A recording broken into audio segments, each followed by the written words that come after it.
The dollar is getting stronger for some very bad reasons, meaning bad in terms of the macroeconomy, what probably lies ahead, what is probably telling us. But this is a conundrum for a lot of people because they look at it, the U.S. objectively, okay, our debt to GDP ratio is over 130%, the highest in U.S. history. Tons of research coming from, obviously Ken Rogoff, but really Carmen Reinhardt, Vincent Reinhardt, and others, but many others, not just them, that says at those debt to GDP ratios, you can't grow.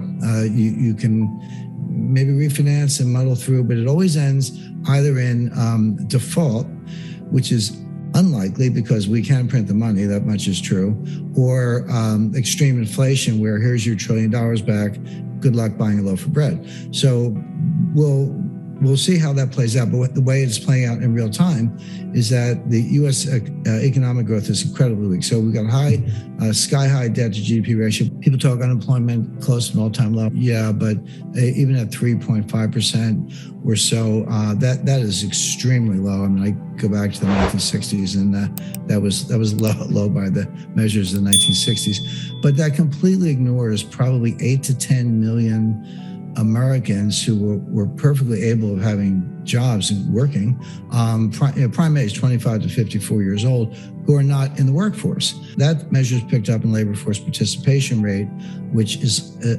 low. That peaked around 70% in 2000, up from the 1970s, and that was women coming into the workforce and other factors. But now it's down to around 62% and change. It ticked up a little bit in the last report, but it's still extremely low. It's never 100. I mean, there's always, you could be a homemaker, a student, they're retired, early retirees. There are a lot of reasons people aren't in the workforce, but not taking 10% off or 14% decline from the starting place in over 20 years. So if you throw those people into they're not called unemployed because they're not looking for jobs, but if you threw them in, unemployment would be closer to 10%, which is a recession or a depression level, actually. And I could go on, but the point is there are all kinds of signs of weakness. So, I forgot the deficit's out of control, and your trade deficit's out of control. So what's not to like?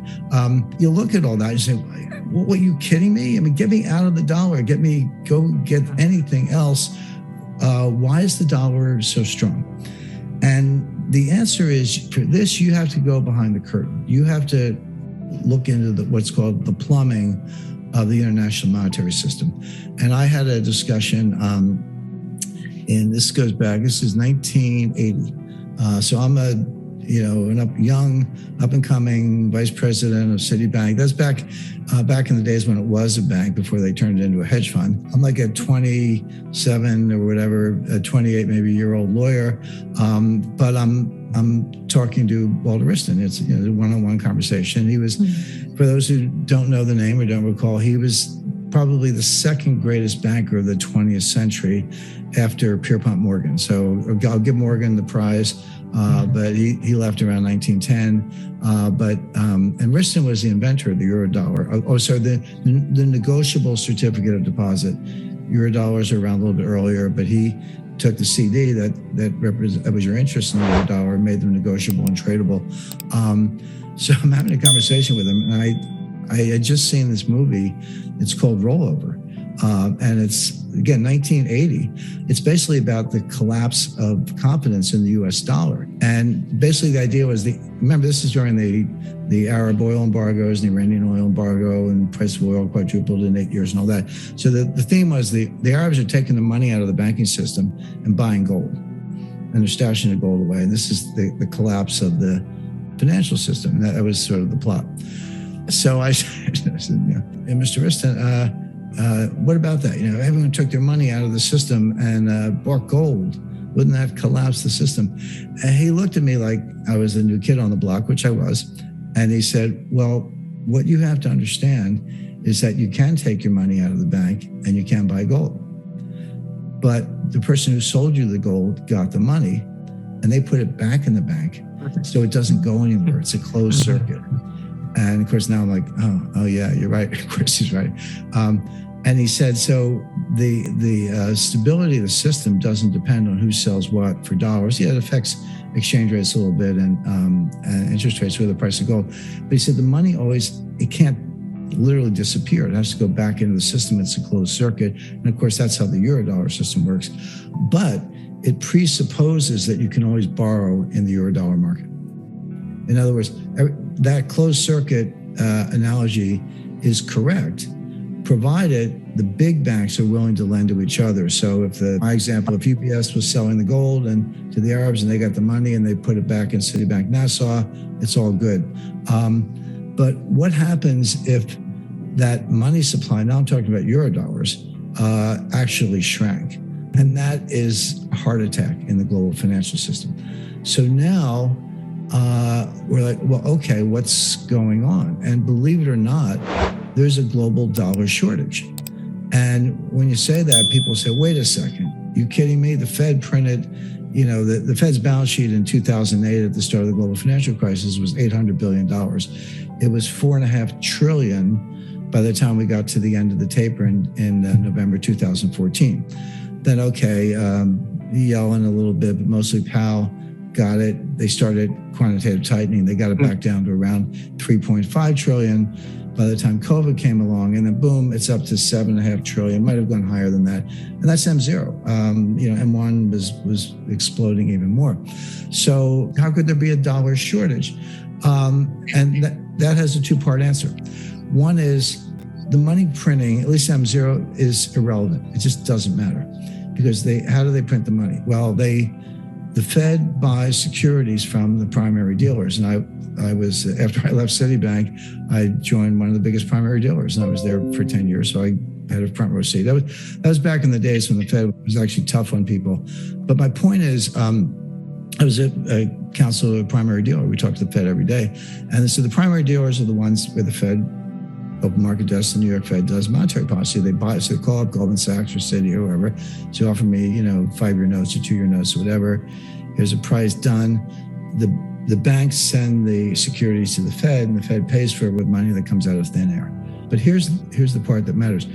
What do the banks do with that money? They give it back to the Fed in the form of excess reserves. It's the bank deposit at the Fed, in effect. Mm-hmm. So that money never went anywhere. It was created. It is on the balance sheet, but it all went to the asset side, which were securities, and it never went into the economy.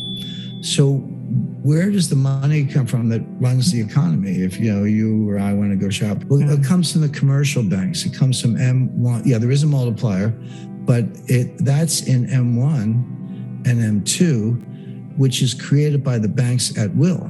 And the Fed, those commercial banks have as much printing power as the Fed. They just do it differently by lending money or buying securities and paying for them with money that they create. So, and that never happened. It happened to some extent, but not nearly to the extent that what the Fed was doing with M0. So M0 didn't really matter. I mean, I hate to break it to people. Commercial banks do matter. Eurodollars do matter. That's how we run the system. People say, well, how can you have a dollar shortage with trillions of dollars of new money? You have $1 quadrillion of derivatives in the banking system as a whole. So that slice, whether it's the 7 trillion of M0 or a larger number, perhaps 24 trillion of M1, that has to support $1 quadrillion of derivatives. And by the way, for those who don't know, a quadrillion is 1,000 trillion. That's what a quadrillion is. So now it's not dollar for dollar. Jamie Dimon would say, well, who cares? Just put up a little collateral. But you had to put up some collateral. And then you get into the collateral issues. Like, well, what's good collateral? The answer is, and this is what the banks are saying to each other. And this goes back to my conversation with Walter Wriston and the movie Rollover and all that. The banks are, and in fact, what happened in 2008, the banks are looking at each other saying, I don't want your corporates. I don't want your mortgages. I don't even want your 10-year notes. Give me, at a stretch, I'll take a 2-year note with a haircut, or what I really want are 30, 60, 90-day bills. I want Treasury bills. And so you got to go out and get the Treasury bills, and they're dollar denominated, which means you need dollars.